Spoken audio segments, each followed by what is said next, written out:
Well, sulfur deficiency is being reported in soybeans throughout the country. To better understand the cause, agronomists with Kansas State are studying just how big of an impact sulfur fertilization has on seed quality and on yield. Dr. Ignacio Ciampitti joins us now for an update, and thank you very much for joining us today, Doctor. Before we get into the research findings, what are the causes for sulfur deficiency? Well, there are multiple causes. And I will mention just a few.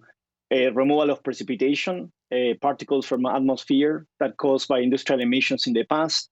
We are looking at higher crop yields that basically are increasing the nutrient demand and the removal of these nutrients from the fields. We are today using even fertilizers without sulfur in many situations, as opposed in the past where we were using fertilizers that they were containing sulfur.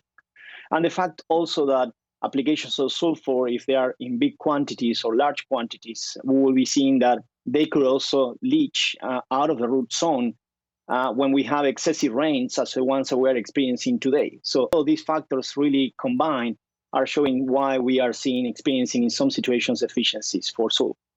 What can you tell us about the results of your research program, which of course was funded by the Soy Checkoff?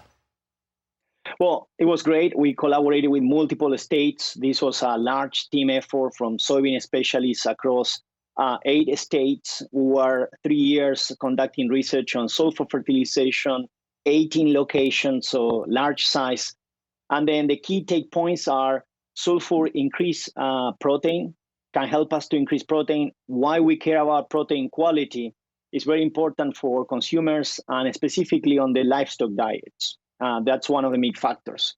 When you start thinking about seed quality, the responses are more consistent when we apply sulfur.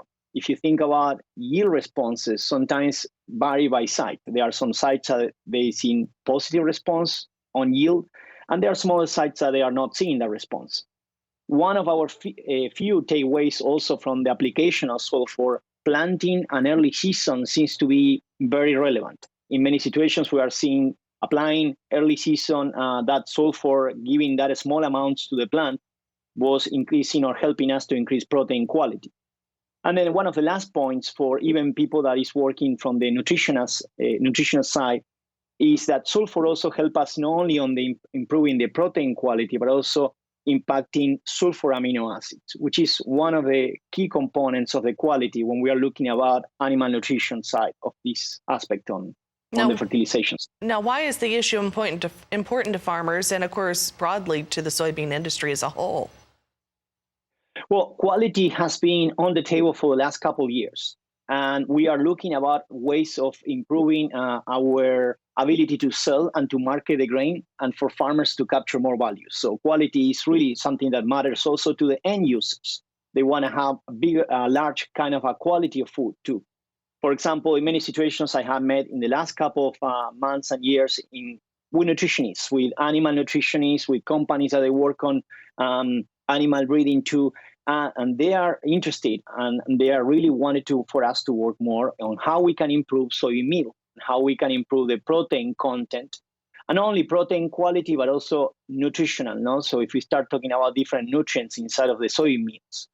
So I think that this is a movement that we are seeing today for soybeans, but it's something that is staying for many crops. So managing soybeans for quality is not the same than managing soybean for yields.